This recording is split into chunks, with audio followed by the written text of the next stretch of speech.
Assalamualaikum sahabat muslim, apa kabar semua? Semoga kita selalu diberikan kesehatan kepada Allah Subhanahu wa Ta'ala.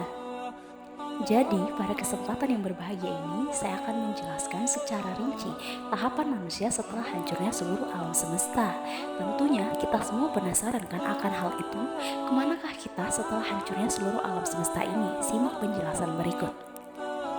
Nah, bagi yang belum tahu, bahwasannya kita semua ini diciptakan untuk menjadi khalifah fil ard atau pimpinan di muka bumi ini.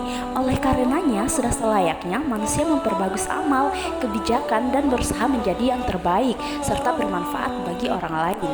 Bahwa menjadi khalifah tentu banyak ujian di dalam dunia ini. Keberhasilan dalam menghadapi ujian tentu tergantung dari pribadi masing-masing. Apabila berhasil melalui ujian, tentu Allah Subhanahu wa Ta'ala janjikan di jannahnya, diangkat derajatnya setelah mengarungi ujian dari Sang Pencipta hidup. Baik, jadi langsung saja saya masuk pada pembahasan. Tapi sebelum saya membahas lebih lanjut, perlu kita ketahui dulu apa itu yaumul akhir. Jadi yaumul akhir atau hari kiamat itu merupakan hari berakhirnya seluruh kehidupan alam semesta ini. Sebagaimana dalam rukun iman kelima, bahwa setiap umat Islam itu wajib beriman kepada hari kiamat atau hari akhir. Sebab hari itu mutlak akan terjadi atas izin Allah Subhanahu wa Ta'ala.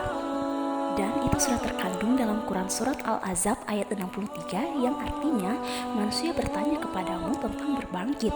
Katakanlah sesungguhnya pengetahuan tentang hari berbangkit itu hanya di sisi Allah Subhanahu wa Ta'ala. Dan tahukah kamu, hai Muhammad, boleh jadi hari berbangkit itu sudah dekat waktunya. Quran Surat Al-Ahzab ayat 63. Nah, tahukah kalian sahabat muslim bahwa kiamat itu tidak terjadi begitu saja, melainkan ada beberapa tanda-tanda yang akan terjadi sebelumnya. Di antaranya itu yang pertama, lahir seseorang yang menamakan dirinya Muhammad Al-Mahdi, yaitu sosok orang yang adil dan jujur. Yang kedua, itu munculnya Dajjal yang membuat kerusakan di muka bumi ini. Yang ketiga, muncul dua makhluk bernama Yajuj dan Majuj. Yang keempat, turunnya Nabi Isa dari langit. Yang kelima, munculnya binatang yang bisa berbicara seperti manusia. Yang keenam, terbitnya matahari dari barat. Kemudian yang ketujuh, itu banyaknya jumlah wanita melebihi jumlah kaum laki-laki. Kedelapan, orang-orang fakir berlomba-lomba membangun rumah mewah. Kesembilan, perbuatan maksiat merajalela dan orang-orang tidak dapat membedakan mana yang halal dan mana yang haram. Kesepuluh, hilangnya Al-Quran dari ucapan dan hati dan tidak seorang pun yang hafal Al-Quran. Kesebelas, anak-anak banyak durhaka kepada orang tuanya. Dan yang terakhir, banyaknya laki-laki menyerupai perempuan, begitu juga sebaliknya. Baik, tadi itu kita telah membahas tentang pengertian yaumul akhir beserta tanda-tandanya. Sekarang kita masuk pada tahapan yaumul akhir, yaitu tahapan kita setelah hancurnya seluruh alam semesta. Yaitu yang pertama itu yaumul barzah atau alam barzah. Jadi yaumul barzah itu terjadi di alam kubur, yaitu saat pintu-pintu gerbang menuju akhirat terbuka. Pada tahap ini, malaikat munkar dan nakir akan menanyakan kepada setiap manusia mengenai seluruh amal perbuatannya sebelum mereka dibangkitkan. Nah, setelah di yaumul barzah, kita akan masuk pada tahap selanjutnya, yaitu yaumul ba'ats atau hari kebangkitan. Nah, jadi yaumul ba'ats adalah hari dibangkitnya manusia dari alam kubur dalam proses menuju kehidupan kekal atau da'al al-khulud pada hari kiamat. Jadi pada fase ini itu ditandai penghidupan sangkakala yang kedua kalinya. Ketika itu Allah Subhanahu wa Ta'ala membangkitkan seluruh manusia dari alam kubur dan mereka berbondong-bondong kepada mahsyar. Nah, setelah yaumul ba'ats, tahap kehidupan selanjutnya yaitu yaumul mahsyar atau hari perkumpulan. Nah, jadi pada mahsyar digambarkan seperti lapangan luas tanpa kehidupan. Di tempat ini semua makhluk berkumpul untuk menunggu hisab, mulai dari makhluk pertama hingga makhluk terakhir hidup, termasuk manusia, jin, dan lainnya. Kemudian tahapan selanjutnya setelah yaumul mahsyar yaitu yaumul hisab atau hari perhitungan. Jadi tiba di yaumul hisab di sini menjadi tempat dilakukannya perhitungan amal perbuatan manusia selama hidup di dunia.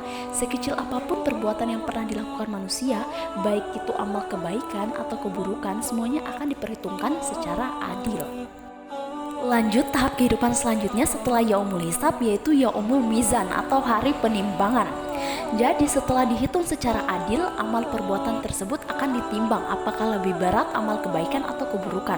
Dan itu semua sudah terkandung dalam Quran surat Al-An'abiyah ayat 47 yang artinya kami akan memasang timbangan yang tepat pada hari kiamat, maka tiadalah dirugikan seseorang barang sedikit pun.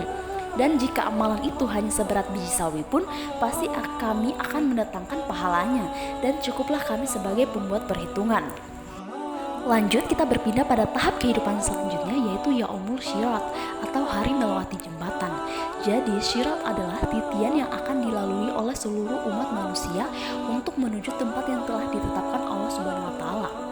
Keadaan orang-orang yang melewati jembatan syirat itu bermacam-macam sesuai dengan keimanan, perbuatan, dan dosa-dosa mereka. Nah, setelah Yaumul Syirat, manusia akan melewati tahapan kehidupan yang terakhir, yaitu Yaumul Jasa atau hari pembalasan. Nah, jadi Yaumul Jasa ini merupakan yaumul akhir sebagaimana Allah Subhanahu wa taala melakukan pembalasan kepada makhluknya sesuai amal perbuatan mereka. Apabila umat tersebut berat dengan amal kebaikan, maka surgalah tempatnya. Begitupun juga sebaliknya, umat yang berbuat jahat, maka mereka akan menjadi penghuni neraka.